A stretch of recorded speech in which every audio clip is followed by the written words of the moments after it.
கிறிஸ்துவுக்கு பிரியமான சகோதர சகோதரிகளே, இயேசு கிறிஸ்துவின் இனிய நாமத்தில் உங்களுக்கு அன்பின் வாழ்த்துக்கள். இன்றைய தினத்திலே நாம் தியானத்திற்கு எடுத்துக்கொண்ட தலைப்பு விசுவாசம். விசுவாசம் அப்படிங்கிறது நம்முடைய கிறிஸ்தவத்துல ஒரு அடிப்படையான ஒரு காரியம்.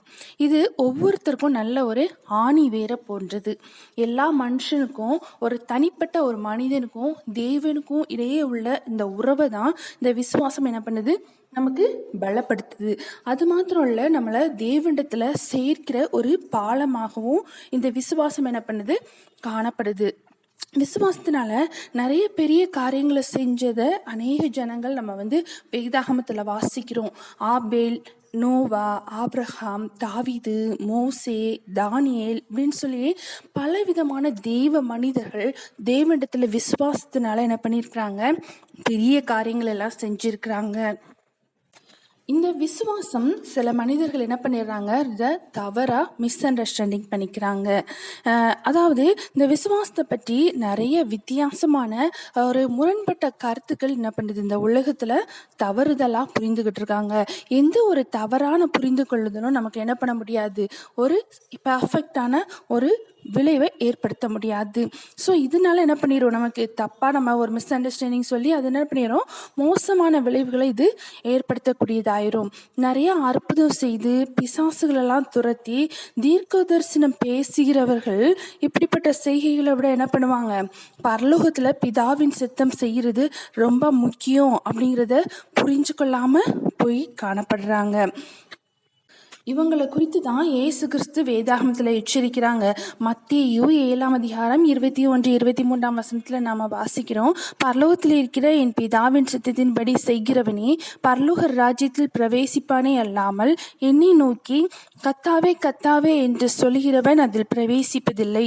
அந்நாளில் அநேகர் என்னை நோக்கி கத்தாவே கத்தாவே உமது நாமத்தினாலே தீர்க்க தரிசனம் உரைத்தோம் அல்லவா, உமது நாமத்தினாலே பிசாசுகளை துரத்தினோம் அல்லவா, உமது நாமத்தினாலே அநேக அற்புதங்களை செய்தோம் அல்லவா என்பார்கள். அப்பொழுது நான் ஒரு காலம் உங்களை அறியவில்லை, அக்கிரம செய்கைக்காரரே என்னை விட்டு அகன்று போங்கள் என்று அவர்களுக்கு சொல்லுவேன் என்று சொல்லி நம்ம இயேசு கிறிஸ்து என்ன பண்றாங்க, கடிந்து கொள்றத நம்ம என்ன பண்றோம், வேதாகமத்துல வாசிக்கிறோம். அது மாத்திரம் இல்ல, இயேசு கிறிஸ்து வேத பாரகரையும் கண்டிச்சிருக்கிறாங்க, பரிசேரையும் கண்டிச்சிருக்கிறாங்க, சதுசேரையும் கண்டித்திருக்கிறாங்க. வேத வல்லுநர்களா இருந்தாலும் அவர்களும் தவறான புரிந்து கொள்ளுதல காணப்பட்டதுனால அவர்களையும் என்ன பண்ணியிருக்காங்க, கடிந்து கொள்ந்திருக்காங்க. ஸோ இந்த தவறான புரிந்து கொள்ளுதல் நமக்குள்ளேயும் தப்பான ஒரு எண்ணத்தை என்ன பண்ணிடும், உருவாக்கிடும். நாமளும் தவறான ஒரு முடிவை நோக்கி செல்வதற்கு இது என்ன பண்ணிடும், நமக்கு வழி நடத்திடும். மத்தேயு 22:29-30 நாம வாசிக்கிறோம். ஏசு கிறிஸ்து அவங்களுக்கு பிரதியுத்தரமாக சொல்றாங்க, நீங்க வேத வாக்கியங்களையும் தேவனுடைய வல்லமையையும் அறியாமல் தப்பான எண்ணம் கொள்கிறீர்கள். உயிர்த்தெழுதலில் கொள்வனையும் கொடுப்பனையும் இல்லை, அவர்கள் பரலோகத்தில் தேவதூதரை போல இருப்பாங்க. நம்ம நம்முடைய இருதயத்திலையும் நம்முடைய சிந்தனையிலையும் நம்ம என்ன பண்றோம், நேரடியாவே பரிசுத்த ஆவியினாலதான் என்ன பண்ணுது, விசுவாசம் உண்டாகுது அப்படின்னு சொல்றாங்க. சிலர் வேத வசனங்கள் மூலமா விசுவாசம் உண்டாகுதுன்னு சொல்லி சிலர் சொல்றாங்க. இப்படி பற்பல கருத்துக்கள் ஒவ்வொருத்தரும் சொல்லிக்கிட்டே இருக்கிறாங்க.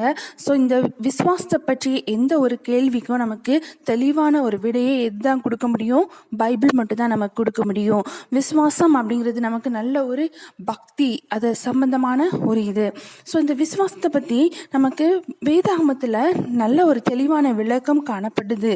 நம்ம நம்மளோட சுயமாக நம்ம வேதாகமத்தை படித்தோம் அப்படின்னு சொன்னோம்னா அதை குறித்து நம்மளால என்ன பண்ண முடியாது, தெளிவா புரிந்து கொள்ள முடியாது. பரிசுத்த ஆவியானவரோட துணையோட நம்ம அந்த வேதத்தை படிச்சோம்னா நம்ம வேதத்தின் வசனங்கள்ல உள்ள அந்த ஆழ்ந்த கருத்துக்களை என்ன பண்ணிக்கலாம், தெளிவா புரிஞ்சுக்கலாம். எபிரேயர் 11:1 நம்ம வாசிக்கிறோம், விசுவாசமானது நம்பப்படுகிறவைகளின் உறுதியும் காணப்படாதவைகளின் நிச்சயமாய் இருக்கிறது. இந்த விசுவாசம் அப்படிங்கிறது நம்ம எதிர்நோக்கி இருப்பதெல்லாம் நமக்கு கிடைக்கும், கண்டிப்பா எல்லாமே நமக்கு என்ன பண்ணிரும், தேவன் தருவாரு அப்படின்னு சொல்லிட்டு ரொம்ப கண்மூடித்தனமான ஒரு நம்பிக்கைன்னு சொல்லலாம். நாம நம்புறவங்க மீது கொண்டிருக்க ஒரு உறுதி தான் என்னது, விசுவாசம். நம்முடைய கண்களால நம்ம இதை பார்க்கல அப்படின்னாலும் உண்மையான ஒன்றை நம்புறது தான் என்ன பண்ணுது, விசுவாசம் சொல்றோம். மத்தேயு 16:1-4 நம்ம வாசிக்கிறோம். பரிசேயரும் சதுசேயரும் அவரை சோதிக்கும்படி அவரிடத்தில் வந்து வானத்திலிருந்து ஒரு அடையாளத்தை தங்களுக்கு காண்பிக்க வேண்டும் என்று கேட்டார்கள். அவர்களுக்கு அவர் பிரதியுத்தரமாக, இந்த பொல்லாத விபசார சந்ததியார் அடையாளம் தேடுகிறார்கள். யோனா தீர்க்கதரிசியின் அடையாளமே அன்றி வேறே அடையாளம் இவர்களுக்கு கொடுக்கப்படுவதில்லை. ஸோ இந்த விசுவாசம் அப்படிங்கிறதுக்கு நமக்கு ஒரு அடையாளம், ஒரு ஆதாரம், ஒரு அத்தாட்சி இதெல்லாம் வேணும் அப்படின்னு சொல்லி நம்ம என்ன பண்ணக்கூடாது, தேடக்கூடாது. அப்படிப்பட்டவங்கள இயேசு கிறிஸ்து என்ன பண்ணாங்க, கடிந்து கொள்றாங்க. இந்த விசுவாசம் அப்படிங்கிறது நம்முடைய வாழ்க்கையில ஒரு பெரிய ஆதாரமாகவும் இயேசு கிறிஸ்துவ உலகத்துக்கு அடையாளமாகவும் நம்ம மாற்றுகிறதற்கு இது ஏதுவாக இருக்கிறது. எபிரேயர் 11 நம்ம இந்த வசனத்தை வாசிக்கிறோம். மேகம் போன்ற திரளான சாட்சிகள் எல்லாம் எதனால, விசுவாசத்தின் மூலமா தான் என்ன பண்ணியிருக்கிறாங்க, அடையாளமாய் ஒரு முன்மாதிரியா என்ன பண்ணியிருக்கிறாங்க, நிறுத்தப்பட்டிருக்கிறாங்க. அந்த எபிரேயர் 11 விசுவாசிகளின் பட்டியல் வரும். அவங்க எல்லாருமே எதனாலதான் நிறுத்தப்பட்டிருக்கிறாங்க, விசுவாசத்தினாலதான் என்ன பண்ணியிருக்காங்க, அடையாளமாய் அதில் நிறுத்தப்பட்டிருக்கிறாங்க.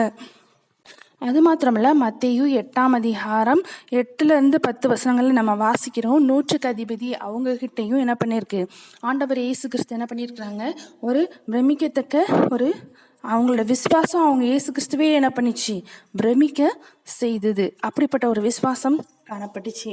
நம்ம விசுவாசத்தை பற்றி சரியா புரிஞ்சிருக்கணும் கண்டிப்பா. அப்படின்னா தான் நம்முடைய இருதயங்கள்ல விசுவாசம் அப்படிங்கிறது எப்படி உருவாக்கப்படுது. இந்த விதைக்கப்படுகிற ஒரு விதையோட மூலமா நம்ம என்ன பண்ணலாம், அது வேத வசனம் அப்படிங்கிற அந்த விதையை நம்முடைய இருதயத்துல விதைக்கிறது மூலம் நமக்குள்ள என்ன பண்ணும், விசுவாசம் இன்னும் விருத்தி அடையும். அப்போஸ்தலர்களால நிறைய போதிக்கப்பட்ட வசனங்களின் மூலமா நமக்கு விசுவாசம் உண்டாகும். நம்ம லூக்கா 8:12 வாசிக்கிறோம். வழியருகே விதைக்கப்பட்டவர்கள் வசனத்தை கேட்கிறவர்களாயிருக்கிறார்கள். ஸோ கேட்பாங்க, ஆனா அவங்களுக்குள்ள என்ன இருக்காது, ஆழ்ந்த ஒரு விசுவாசம் இருக்காது. ஆனா யோவான் 14:17-20 நம்ம வாசிக்கிறோம். நான் இவர்களுக்காக வேண்டிக் கொள்கிறதுமல்லாமல் இவர்களுடைய வார்த்தையினால் என்னை விசுவாசிக்கிறவர்களுக்காகவும் வேண்டிக் கொள்கிறேன். ஸோ அப்புறம் விசுவாசிக்கிறவர்கள் இதுல பிரதானமாய் சொல்லப்பட்டிருக்கிறாங்க. ஸோ இந்த விசுவாசம் எதனால நமக்கு உண்டாகுது? 1 கொரிந்தியர் 15:1-4 நம்ம நல்லா தெளிவாக வாசித்து பார்த்தோம்னா, இந்த விசுவாசம் நற்செய்தியை கேட்கறதுனால நமக்குள்ள உண்டாகுது அப்படின்னு சொல்லி வாசிக்கிறோம். அப்போஸ்தலர் 10:11-12 நாம் எடுத்துட்டோம் அப்படின்னா, இந்த விசுவாசம் வேத வாக்கியங்களை ஆராய்ந்து பார்க்கிறதுனால வருது அப்படின்னு சொல்லி பார்க்குறோம். ரோமர் 10:13-17 வசனங்களை நம்ம பார்த்தோம் அப்படின்னா, இந்த விசுவாசம் வசனத்தை கேட்கிறதுனால வருகிறது. இந்த விசுவாசத்தை பற்றி நமக்கு ஒரு சரியான நேர்மறையான புரிந்து கொள்ளுதல் நமக்கு ரொம்ப அவசியம். ஏன்னா அன்பில்லாதவரால் நம்மளை என்ன பண்ண முடியாது, தேவனை அறிய முடியாது. பரிசுத்தம் இல்லாம தேவனை தரிசிக்க முடியாது. அதை போலதான் விசுவாசம் இல்லாம நம்ம அன்பாகவும் பரிசுத்தமாகவும் இருக்க முடியாது. நிச்சயம் நம்ம என்ன பண்ணணும், கர்த்தருடைய வார்த்தையின்படி விசுவாசத்தை நம்ம என்ன பண்ணணும், சரியா புரிந்து கொள்ளணும். இந்த விசுவாசம் எபிரேயர் 11:6 நம்ம இதை தெளிவா வாசிக்கிறோம். விசுவாசம் இல்லாமல் தேவனுக்கு பிரியமாய் இருப்பது கூடாத காரியம். ஏனெனில் தேவனிடத்தில் சேருகிறவன் அவர் உண்டென்றும் அவர் தம்மை தேடுகிறவர்களுக்கு பலன் அளிக்கிறவர் என்றும் விசுவாசிக்க வேண்டும். இது ரொம்ப ரொம்ப இம்பார்ட்டன்டான ஒரு பாயிண்ட். இந்த விசுவாசம் இல்லாம யாரும் என்ன பண்ண முடியாது, தேவனுக்கு பிரியமாய் இருக்க முடியாது. தேவனிடத்துல வருகிறவங்க உண்மையாகவே தேவன் இருக்கிறார் அப்படிங்கிற ஒரு நம்பிக்கையில தான் என்ன பண்றாங்க, வர்றாங்க. அது மாத்திரம் இல்ல, அவர் தம்மை தேடிகிறவர்களுக்கு பலன் கொடுப்பார் அப்படின்னு சொல்லி என்ன பண்ணணும், அந்த விசுவாசமும் கண்டிப்பா வேணும். அந்த நம்பிக்கையினால நம்ம தேவன் இல்லாம நம்ம என்ன பண்ண முடியாது, தேவனுக்கு பிரியமாய் இருக்க முடியாது. அது மாத்திரம் இல்லை, நம்ம வெளிப்படுத்தல் 21:8 நம்ம வாசிக்கிறோம். பயப்படுகிறவர்களும் அவிசுவாசிகளும் அருவருப்பானவர்களும் கொலைபாதகரும் விபச்சாரக்காரரும் சூனியக்காரரும் விக்கிரக ஆராதனைக்காரரும் பொய்யர் அனைவரும் 2ஆம் மரணமாகிய அக்கினியும் கந்தகமும் எரிகிற கடலிலே பங்கடைவார்கள் அப்படின்னு சொல்லி வாசிக்கிறோம். அவிசுவாசிகளும் எங்களுக்கு தான் பங்கடைவாங்களாம், அக்கினியும் கந்தகமும் எரிகிற கடலுக்கு தான் என்ன பண்றாங்க, அவங்களும் பங்கடைகிறாங்க. விசுவாசம் நம்மளை தேவனுக்கு நேரா, இந்த பரம ராஜ்யத்துக்கு நேரா என்ன பண்ணும், நம்மளை வழி நடத்தும். ஆனா அந்த அவிசுவாசம் தேவனுக்கு விட்டு விலக்கி நரகத்திற்கு நேரா என்ன பண்ணுது, நம்மளை வழி நடத்துது. யோவான் 20 30-31 நம்ம வாசிக்கிறோம். இந்த புஸ்தகத்தில் எழுதியிராத அநேக அற்புதங்களையும் இயேசு கிறிஸ்து தமது சீஷருக்கு முன்பாக செய்தார். இந்த இயேசு கிறிஸ்து தேவனுடைய குமாரனை கிறிஸ்து அப்படின்னு சொல்லி நீங்க விசுவாசிக்கும்படியாகவும், விசுவாசித்து அவருடைய நாமத்தினாலே நித்திய ஜீவனை அடையும்படியாகவும் இதெல்லாம் என்ன பண்ணியிருக்கு, எழுதப்பட்டிருக்கிறது. இந்த மனுஷனுடைய இருதயங்கள்ல விசுவாசத்தை உண்டாக்குறது எப்படி அப்படின்னு சொன்னோம்னா, எழுதப்பட்ட தேவ வார்த்தைகளின் மூலமா மட்டும்தான் என்ன பண்ண முடியும், விசுவாசத்தை நம்ம என்ன பண்ண முடியும், ஒரு மனுஷனுக்குள்ள உண்டாக்க முடியும். வேத வசனங்களை நம்ம போதிக்கிறது மூலம் என்ன பண்ணலாம், இந்த விசுவாசத்தை நம்ம உண்டாக்கலாம். நினிவே மக்கள் போதிக்கப்பட்ட அந்த கர்த்தருடைய வார்த்தையை விசுவாசி என்ன பண்ணாங்க, மாறினாங்க. யோனா 3:4-5 நம்ம வாசிக்கிறோம். யோனா நகரத்துக்குள்ள பிரவேசித்து ஒரு நாள் பிரயாணம் பண்ணி இன்னும் 40 நாள் உண்டு, அப்பொழுது நினிவே கவிழ்க்கப்பட்டு போம் அப்படின்னு சொல்றாங்க. உடனே நினிவேல் உள்ள ஜனங்கள் எல்லாரும் என்ன பண்றாங்க, தேவனை விசுவாசிச்சு உபவாசம் செய்யுறபடி என்ன பண்றாங்க சொல்றாங்க.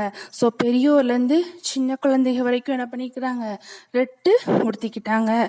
ஒருத்தங்களோட சூழ்நிலையில நம்ம எல்லாத்தையும் வணங்கிட்டேன், சூழ்நிலையோ நம்மளை சுற்றி இருக்கிற அந்த காரியங்கள்னாலையோ நமக்கு என்ன பண்ணாது, விசுவாசம் ஏற்படாது.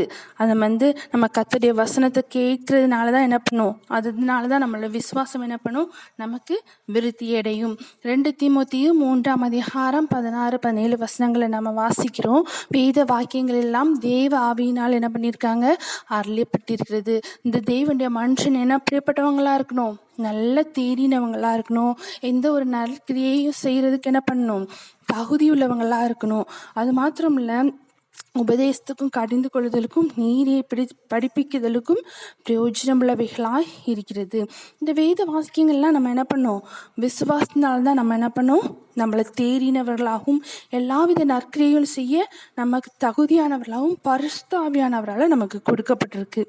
ஸோ நம்ம என்ன பண்ணணும், கர்த்தருடைய விசுவாசம் அப்படிங்கிறது கர்த்தருடைய ஒரு சரியா ஆவியானவருடைய ஒரு வழி நடத்துவதன் மூலமா என்ன பண்ணணும், தெளிவா புரிந்து நம்ம அதை ஏற்றுக்கொண்டோம் அப்படின்னா தான் நம்ம என்ன பண்ணுறோம், நம்மளோட வாழ்க்கையில ஆசீர்வாதம் நிறைந்ததாய் காணப்படும்.